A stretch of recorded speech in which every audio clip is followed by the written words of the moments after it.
Сәлем, әлем. Бүгін біздің ең алғашқы бейне сабағымызды компьютерге немесе ноутбукке флешка арқылы Windows 10 бағдарламасын орнатуға арнаймыз. Ең алдымен бастамас бұрын бағдарлама орнатуға арналған жүктемелі флешка дайындауымыз керек.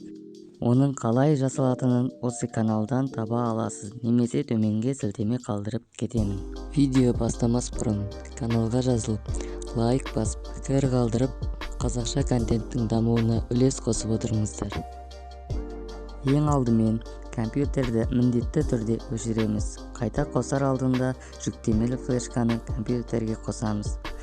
Компьютерді қосу барысында BIOS мәзірін ашамыз. Ол үшін F2 немесе Delta батырмасын бірнеше рет басамыз. Батырмалар әр компьютерде әртүрлі. Оны білу үшін өз моделіміз арқылы интернеттен қарасаңыз болады. BIOS мәзірінен бот мәзіріне өтіп, сол жерден өзіміздің жүктемелі флешкамызды таңдаймыз. Жүктемелі флешканы таңдағаннан кейін F6 батырмасы арқылы бірінші қатарға алып келеміз. Артынан Exit мәзіріне кіріп, Exit Saving Changes батырмасын басып, өзгертілімді қабылдауға рұқсат етеміз.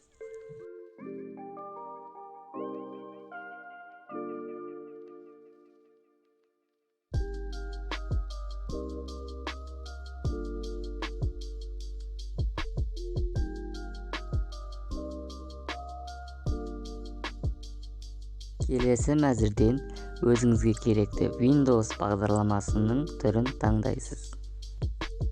Келесі шыққан мәзірде екінші ұсынысты таңдаймыз. Себебі біз Windows бағдарламасын жаңартып емес, орнатып жатырмыз. Осы мәзірге көбірек мән берген жөн. Бұл жерде өзіңізге керекті Windows бағдарламасын орнатуға арналған дискті таңдайсыз.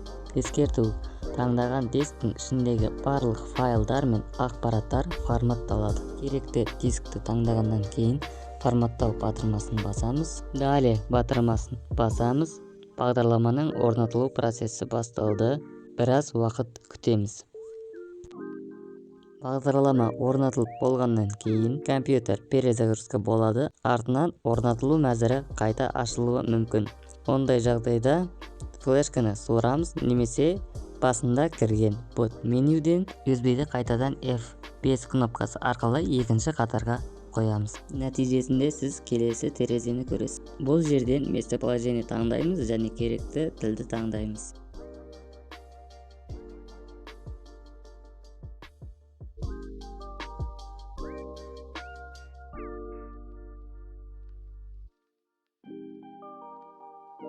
Егер сіз интернет желісіне қосылған болсаңыз, осындай терезе шығады. Бұл жерден біріншісін таңдаймыз. Келесі бетте сізге Microsoft аккаунтымен кіру немесе оны жаңадан құру туралы мәзір беріледі. Егер сізде Microsoft аккаунты болмаса, онда автономный учетный запись деген батырманы таңдаймыз. Әрі қарай аты жөнімізді жазамыз және компьютерге арнайы пароль құраймыз.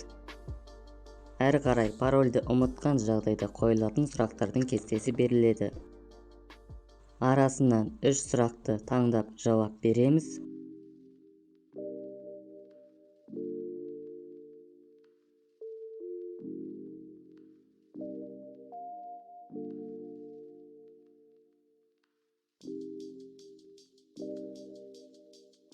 Енді қалғаны Windows 10 бағдарламасының орнатылуының аяқталуын күту. Осымен Windows 10 бағдарламасын орнату аяқталды. Бәрі түсінікті болды деп ойлаймын. Сұрақтарыңыз болса, комментарийға қалдырып кетсеңіздер болады.